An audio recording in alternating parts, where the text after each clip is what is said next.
Welcome to Fintech Gears. So आज हम video में आपको बताएंगे कि यूजिंग ICICI पोर्टल बैंक आप कैसे फ़ॉरेन अब्रॉड में आप रेमिटेंस पेमेंट कर सकते हैं। सो आप लॉगिन करेंगे आप ICICI बैंक में, जो भी आपकी यूज़र आईडी है, पासवर्ड डालेंगे कॉर्पोरेट मोड में। उसके बाद आपको बेसिकली जाना है यहाँ पर, आपको ट्रेड में, ट्रेड सर्विसेज में आप ट्रेड ऑनलाइन पे क्लिक करेंगे। इसके बाद वो न्यू पोर्टल ओपन हो जाएगा, इसके अंदर आप क्लिक करेंगे तो इसके अंदर आप जाएंगे ऊपर पेमेंट्स में। पेमेंट्स में आएगा आपका रेमिटेंस रिक्वेस्ट पे क्लिक करेंगे।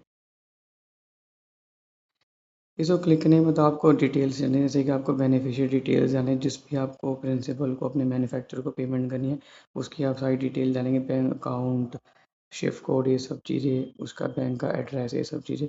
उसके बाद आप उसमें रेमिटेंस डिटेल में आप डालेंगे आपने कौन से अमाउंट की करनी है, क्या करेंसी है, उसका अमाउंट कितना है। उसके बाद आपको सिलेक्ट पेमेंट मोड करनी है, जो कि आप करंट अकाउंट से करेंगे।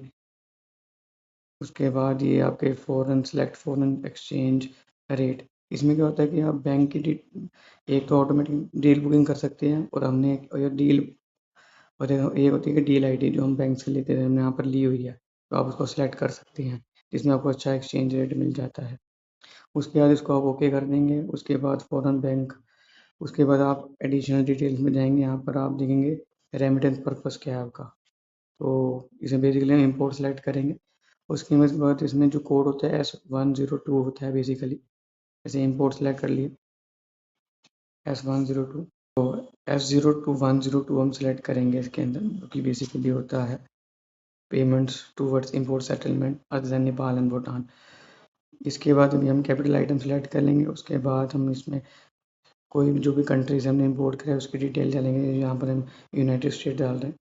उसके बाद हम इसमें सेलेक्ट करेंगे कि आपकी गुड्स जो है BOD जनरेट हो चुकी है, तो उसमें गुड्स आपके अराइव हो गए, BOD आपकी जनरेट हो चुकी है। उसके बाद हम इसमें शिपमेंट डेट डालेंगे, जब भी आपकी आइटम वहाँ से शिप हुई होगी, तो आपकी जो UPS लेबल होगा वो भी लेबल होगा, हीरे बिल होगा, तो उसमें डिटेल होती है आपकी आइटम कब शिफ्ट होती है, वहाँ से हम डिटेल ले लेंगे। उसके बाद हम उसमें HS कोड डालेंगे, जो भी आपकी इनवॉइस पे HS कोड होगा, आइटम जो आपने इंपोर्ट करी वो यहाँ डालेंगे, तो यहाँ पर डिटेल आ जाएगी, उसको सिलेक्ट कर लेंगे। उसके बाद इसमें कंडीशन को एक्सेप्ट कर लेंगे, जो भी आपकी कंडीशंस हैं इसको हमें सिलेक्ट करना पड़ेगा।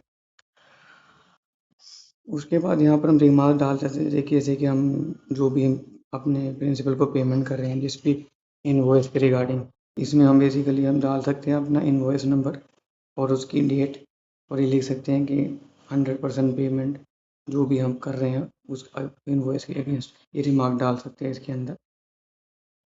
उसके बाद फिर एप्लीकेंट डिटेल्स में जो है बेसिकली आपकी हम जाएंगे, तो आपकी जो भी डिटेल्स होंगी कंपनी की, उसकी GST number already, details, IC code, ये सब ऑलरेडी सेव होता है। अपलोड डॉक्यूमेंट्स में हम जाएंगे तो हम सबसे पहले देखेंगे इसके अंदर हम इनवॉइस अपलोड करेंगे, जो भी इनवॉइस आपका यूज़ हुआ होगा इंपोर्ट के टाइम पर, आपके मैन्युफैक्चर ने दिया होगा, वो इसमें इनवॉइस हम अपलोड कर देंगे।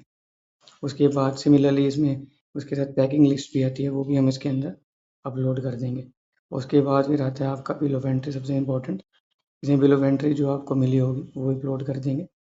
उसके बाद ट्रांसपोर्ट डॉक्यूमेंट में हम इसमें बेसिकली UPS लेबल जो होता है वो कर सकते हैं इसके अंदर, प्लस अब इसके अंदर मास्टर हाउस एरिया बिल भी अपलोड कर सकते हैं। बस ये आपको डॉक्यूमेंट्स अपलोड करने हैं।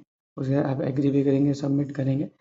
उसके बाद सारी डिटेल्स आ जाएगी जो आप बेसिकली आप वेरीफाई कर सकते हो, इंक्लूडिंग मैन्युफैक्चर एड्रेस हो गया आपका, उसका अकाउंट नंबर हो गया, बेसिकली उसका शिफ्ट कोड हो गया, बैंक का एड्रेस हो गया।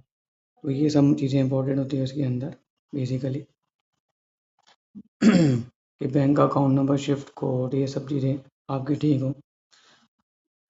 उसके बाद रेमिटेंट डिटेल्स आ जाएगी आपकी, आपका अमाउंट कितना है, आपकी करेंसी कितनी है, आपने DL ID यूज़ करी है। एडिशनल डिटेल में आपका आ जाएगा कि आपका इंपोर्ट कोड क्या है, किसी इंपोर्ट कर रहे हो। एप्लीकेंट डिटेल्स में आपकी कंपनी की सारी डिटेल्स आ जाएंगी जो आप वेरीफाई कर सकते हो। उसके बाद आपकी कुछ डिक्लेरेशंस हैं जैसे कि इंपोर्ट की हैं, कि आपकी बिल ऑफ एंट्री जो है बेसिकली गुड्स जो है आपके क्लियर हो चुके हैं, तो आपने इसको सिलेक्ट कर लेना। उसके बाद आपने ये भी इसमें सेलेक्ट करना है कि जो आपके गुड्स हैं वो नेगेटिव लिस्ट के अंदर नहीं आते हैं, ये डिक्लेरेशन करनी है आपको सर।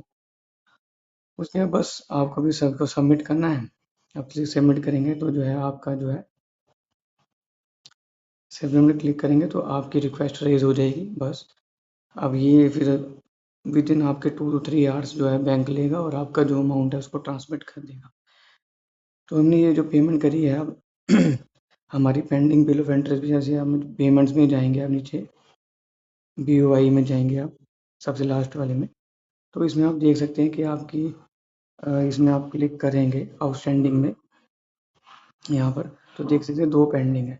तो हमने जो है अभी नीचे वाले के लिए जो है पेमेंट करी है, तो उसकी जो है यहाँ से भी जब पेमेंट क्लियर हो जाएगी तो ये जो एंट्री है इसकी यहाँ से रिमूव हो जाएगी।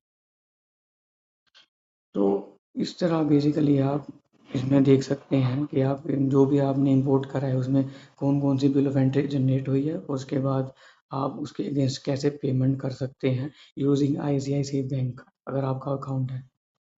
So thank you for watching this video and do like and subscribe this channel for such videos.